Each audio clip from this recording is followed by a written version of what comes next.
What's up, ladies and gentlemen of YouTube, Boogie to 988, coming at you live once again through the power of the internet. And late last night, I went to my midnight pre-release at in Fayetteville. I went to Gear Games and played. I went 2-2, got a couple of prize packs. So for you guys, I thought today I would open these prize packs. My wife also entered the tournament just to support the store, and so that we would get this extra tournament kit to be able to bring home and crack open for you. So we'll crack this open today. For those of you who couldn't attend a pre-release, we'll give you a bit of a pre-release experience. Had a lot of fun. Had about 36 players there total. And really, really enjoyed myself. Don't forget, next week we will be doing our usual big unboxing of about a case of cards. So that'll be here on the channel as well. Take inventory. I really like the cycle of, draft multiples kind of thing. But we're going to go right to the rare and the flip cards this time. Oh, well. Start off with a mythic. Decimator of Provinces. Emerge. Cost is 6 green, green, green, or you can play him for 10. When you cast Decimator of the Provinces, creatures you control get +2/+2 and gain trample until end of turn. Until end of turn, and he, of course, has haste. So pretty much Crater Hoof, Behemoth, and Eldrazi form. Kind of cool. Our flip card's nothing particular. Whoa! Though, there's a nice prize card. Stormkirk Condemned. I don't know if Vampire Tribal's a thing, but if it is, that's a nice card to have in it. Of course, Vampire Tribal is always a casual thing. Pretty cool. That's a very nice pack. Very pleased with that. Let's check our other prize pack, if I can figure out what did I do with it. Oh, there it is. Yay! I'm still groggy from last night. You know, we were out in the city playing Pokemon Go. We went out to have a nice dinner. No foil this time. Tango Claw Werewolf. And our rare, one of my favorite cards to ever be made in Magic at this point. The art on this is hysterical. Lupine Prototype, Artifact Creature, Wolf Construct. It's a 5/5, but can't attack or block unless the player has no cards in hand. Is this playable in 8-rack in Modern, I wonder? Maybe. Maybe. But I mean, the whole point of 8-rack is the rack, right? So I don't know. But, it's not a great card. It's just a cool card. I like cool cards. But, yeah, we played Pokemon Go for several hours last night. We went out to dinner. I went out to the movies on Thursday. Saw the Ghostbusters review. That is over on my main channel if you want to see it. And I've been actually really active this week, which is weird because normally when I fought off an infection like I did earlier this week, it's very, very difficult for me to get up and move. But we have family in town, and I really want to spend some time with the family. There we go. Look at the blue dice. This time, I never seem to get the black one anymore. Here is our promo, Permeating Mass. This is such an interesting card. I really want to do something with it. I don't know what to do with it. But it's a 1 casting cost 1/3. When it deals combat damage to a creature, that creature becomes a copy of Permeating Mass. So this is just going to be everywhere. This is eventually just going to be everywhere. Because obviously it becomes a copy of this. So it'll then continue to propagate until there's 8 million copies of that card in play. I think that's a fun multiplayer card as well. Also, you get the foil token this time. I really love these foil tokens. Wish, Wizards of the Coast, please make this a thing. Foil tokens are so cool, and they're so collectible. I have millions of other tokens, but I don't really have an official way to get foil tokens, even though there's other ways to get them. I would like it if you guys made that available. Not just at pre-releases, but at other times too. Here we go. Let's start with our Shadows over Innistrad Boosters. Nothing probably too interesting there. There's still some very good cards in here to pull, but Zombie Token Island. Oh, nice. There's a foil rare. Thalia's Lieutenant. When Thalia's Lieutenant enters the battlefield, put a +1/+1 counter on each other human you control. When another human enters the battlefield under your control, put a +1/+1 counter on this. Pretty cool tribal card. I have not played in the new standard at all, so your guess is as good as mine what's going on in the current standard, but I hear it's a lot of green-white humans. There's our flip card, Town Gossipmonger, and here is our rare Engulf the Shore. Boring. Kind of boring there. Trying to keep my rares together here so we can see whether or not we'd have a particularly playable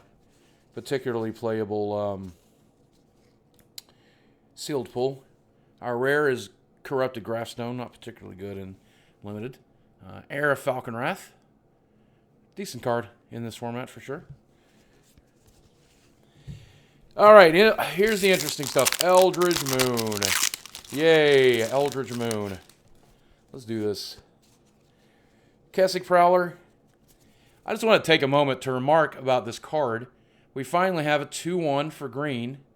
And 2-1 for 1 in green. With upside. Upside of 5 mana, flip them. Summon Predator, Sinus. Predator can't be blocked by more than one creature. It's a 4/4. God, what a freaky werewolf. The art on these Eldrazi are insane. Which leads me... Well, I'll save it for after this card. Let's see. Here is Heron's Grace Champion. 4 casting cost 3/3 flash lifelink. When it enters the battlefield, other humans you control get +1/+1 and gain lifelink till end of turn. I love cards that give lifelink. Definitely some human tribal going on in the set, which I love. But I will say that when I first realized that it was going to be Emrakul that was on Innistrad, I thought, you know, just silly. But what a wonderful job. I can barely contain my excitement. What a wonderful job you did, Wizards of the Coast. Every card tells a story this time around. Why? They may not be modern playable or legacy playable. There's only a few cards that really affect those formats. What a just weird set, and it feels weird. This is what Eldrazi is supposed to be. Not for that Battle of Zendikar stuff. This, insane. I love it. Well, there's my exciting card. There's Verona, the Fading Light. When you cast Verona, the Fading Light, you may return target angel or human creature card from your graveyard to the battlefield. Has flying and vigilance 5/7. Has meld, and this is so jarring to see as a lifelong Magic player. This melds with the other card. I forget her name. But this is the bottom half of the card. When you get the other half in play, they will meld and you'll create a full big card. It's so jarring and weird. And you know, every time they do a gimmick like this, I think, oh, they're ruining the game. They're ruining the game. They're ruining the game. You know what, man? I'm tired of feeling that way after 23 years. I don't think they can ruin the game. I don't think it's possible. We have another flip card in there for some reason. That's weird. Midnight Scavengers. Huh. It's also a meld card. Weird. I wonder if we accidentally got 2 flip cards. I wonder if the sorting machine messed up. Maybe. This would have been fun to play in Limited. There's a Noose Grab Mob. Enters the battlefield with 5 +1/+1 counters on it. When a player casts a spell, remove a counter. If you do, put a 2/2 black zombie token into play. So it's a 6 casting cost 5/5. We should have been 6/6. But whenever a player casts a spell, including you, it breaks off a 2/2 zombie. So eventually you're looking at 10 worth of stuff. Pretty cool. And he himself is a zombie. Interesting. Well, that seemed like it would have been nuts for Limited. That seems like... Why didn't I get this pull last night instead of this being the one that I brought home? Ooh, my pull last night, I would show it to you. This is not even that good. Here's a foil. Foil Bloodbriar. Whenever you second another permanent, put a counter on this. Meh. Here's our flip card. Graft Rats. Meh. Our rare.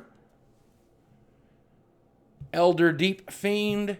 8 casting cost 5/6. Flash Emerge. 5 and 2 blue for Emerge. When you cast Elder Deep Fiend, up to tap up to 4 target permanents. That's a weird octopus. Normally octopuses do 8 things in 8. No, I would expect an 8/8 for 8 or something like that. He has Flash too. But yeah, I guess he's got less tentacles. Emrakul gave him less tentacles, so he could only tap 4 creatures.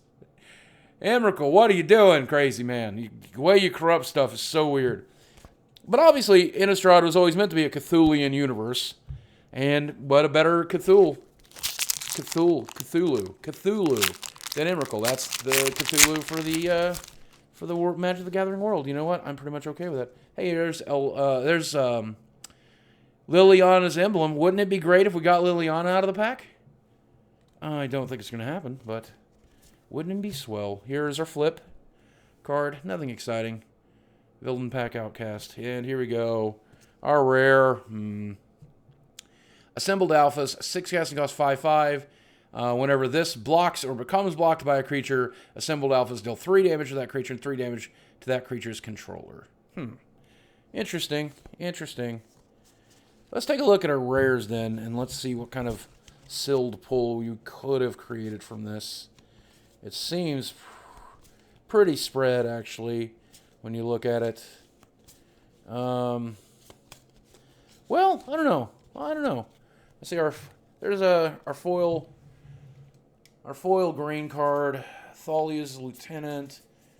I mean, definitely, I think we would have played white if we had the other cards to support it. And I think you'd be definitely pushed towards black. Green's not really there. Yeah, pretty well spread out. So not an obvious sealed pull or anything. Probably better than what I had last night. But you know what? Anything would have been. I was so lucky to go 2-2 with it. But that's not the point of a pre-release. The pre-release is to get to spend some time with some people you know and meet some new people you don't. And that's what I did. I get to hang out with a bunch of people who knew me from previous stuff or knew me from the Magic community. I got to meet a bunch of new players as well, which I loved. Well, guys, I'll try to get more unboxings as soon as I get a hold of my cards from this wonderful new set, Eldritch Moon. Wizards of the Coast, you did a great job on it. It's a lot of fun.